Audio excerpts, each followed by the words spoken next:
వర్షాలు వరదలపై ప్రతిపక్షాలు విమర్శలు బురద రాజకీయం చేస్తున్నాయని గిరిజన స్త్రీ శిశు సంక్షేమ శాఖ మంత్రి సత్యవతి రాథోడ్ విమర్శించారు. మహబూబాబాద్ జిల్లా కలెక్టర్ కార్యాలయంలో అధికారులతో సమీక్ష సమావేశం నిర్వహించారు. అనంతరం జరిగిన మీడియా సమావేశంలో ఆమె మాట్లాడుతూ ఏడాది కాలంలో కురవవలసిన వర్షం గంటల్లో పడడం వల్ల కొంత ఆస్తి ప్రాణ నష్టం జరిగిందని అన్నారు. సీఎం కేసీఆర్ వెంటనే పునర్నిర్మాణ పనులకు 500 కోట్ల రూపాయలను కేటాయించారని, అవసరమైతే మరిన్ని నిధులను కేటాయించేందుకు సిద్ధంగా ఉన్నారని తెలిపారు.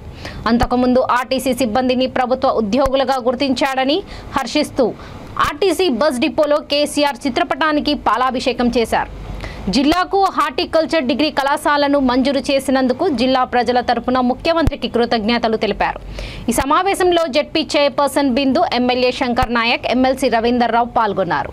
హార్టికల్చర్ వీసీడీ రిజిస్ట్రార్ని కూడా స్వయంగా తీసుకొస్తాం. వాళ్ళకి కావాల్సిన అన్ని వసతులు వాళ్ళకి సమకూరుస్తాం. అద్భుతమైన ఒక ఎడ్యుకేషన్ హబ్గా మహబూబాబాద్ రూపాంతరం చెందడం, మన కళ్ల ముందు ఇవన్నీ జరగడం మన అదృష్టంగా భావిస్తూ, అలాగే మా ట్రైబల్ వెల్ఫేర్ రెసిడెన్షియల్ పాఠశాలే కాదు, దానికి 12 కోట్లతోని బిల్డింగ్ కూడా ఇప్పుడే జీవో వచ్చింది.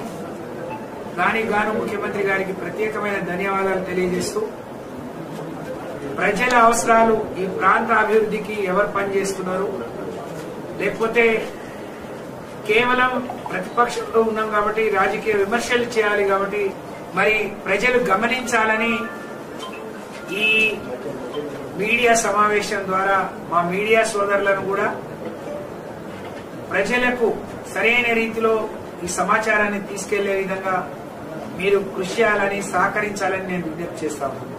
ప్రజలకు కూడా కోరుతా ఉన్నాం.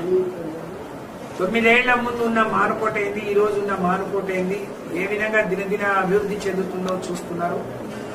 రాబోయే రోజుల్లో మా ఇంత కష్టానికి మేము కూలి అడగడానికి వచ్చినప్పుడు కేసీఆర్ ను నిండు మనసుతో దీవించాలని కోరుతా ఉన్నాం.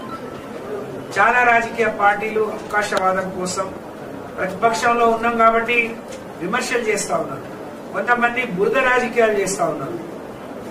చాలా కొన్ని మరి ఈ వర్షాలు గాని ఇంత తీవ్రమైన మరి ఒకే దగ్గర మనం సగటున సంవత్సరంలో కురవాల్సిన వర్షం గంటల్లో కురవడం మనం కోరుకుంది కాదు, మనం చేసింది కాదు. వాళ్ళందరినీ పెద్ద ఎత్తున ఆదుకోవటానికి మరి ముఖ్యమంత్రి గారు కృషి చేస్తా ఉన్నారు.